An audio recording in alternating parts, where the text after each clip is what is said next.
আসসালামু আলাইকুম। সবাই কেমন আছেন? আশা করি সবাই ভালো আছেন। আজকে খুব আম মাখা খেতে ইচ্ছে করলো। তারপর নিজেদের গাছ থেকে একটি আম পেড়ে নিলাম। তারপর এটা ছেলের জন্য বসে গেলাম। যদিও আমার কাটারটা ভালো না, এটা ভালোভাবে কাটতেছিল না, মনে হয় ভেঙে যাবে করতে করতে ভেঙে গেল। এই যে ভেঙে যাওয়ার পরে অন্য একটা নিয়ে নিলাম, বাসায় ছিল আর একটা। তারপর এটা ঠিক করলাম কিছুক্ষণ পরে।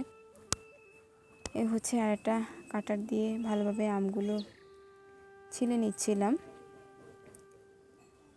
আসলে যেই গরম, এত গরম আম খাওয়ার সাহস পাচ্ছিলাম না, কারণ যদি পেটে সমস্যা হয়ে যায় এজন্য।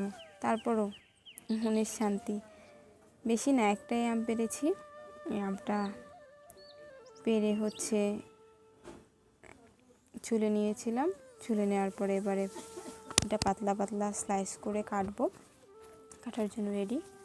আমি কাটতেছি, যদি আমি অত প্রফেশনালভাবে কাটতে পারি না, তারপরে চেষ্টা করছি। এটা কাটারটা এত বেশি ধারালো যে আমার হাত পর্যন্ত ছিঁড়ে যাচ্ছে, এরকম একটা অবস্থা। যাই হোক, আম কেটে নিচ্ছি আর দুই বোন গল্প করতেছিলাম।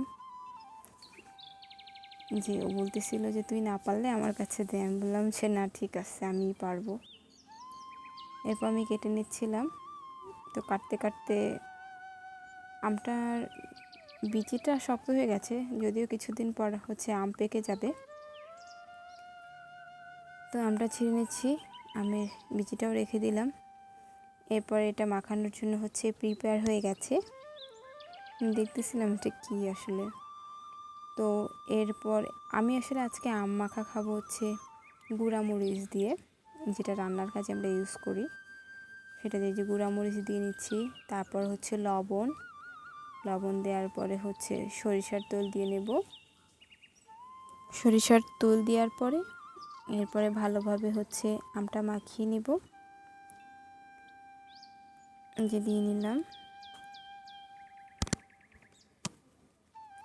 আমটা মাখিয়ে নিচ্ছি ভালোভাবে, লবণ, মরিচ এবং তেল দিয়ে মাখানোর পরে এটা খাওয়ার জন্য এখন প্রিপেয়ার হয়ে গেছে। এই যে খুব লোভনীয়, খেতে মজা। আসলেই যেই সিজনে যেটা আসলে খেতে ভাল লাগে, বাঙালি বলে কথা। এই যে এখন খাওয়ার পালা, খাওয়া শুরু। আমটা টক মিষ্টি টাইপ, খুব বেশি টকও না, খুব বেশি মিষ্টিও না। যদিও মাখিয়েছি, মাখানোর পরে এটা খেতে খুব ভালো লাগছে, খারাপ লাগছে না। সবাই এভাবে আম মেখে খেতে পারেন। তবে রিকোয়েস্ট করব গরমে খুব একটা বেশি না খেতে, কারণ শরীরে সমস্যা হতে পারে। তো ভাবলাম আপনাদের সাথে শেয়ার করি, তো ভিডিও করলাম, আপনাদের সাথে শেয়ার করলাম। সবাই আমার জন্য দোয়া করবেন আর আমাকে সাপোর্ট করবেন, পাশে থাকবেন। ধন্যবাদ সবাইকে। আল্লাহ হাফেজ।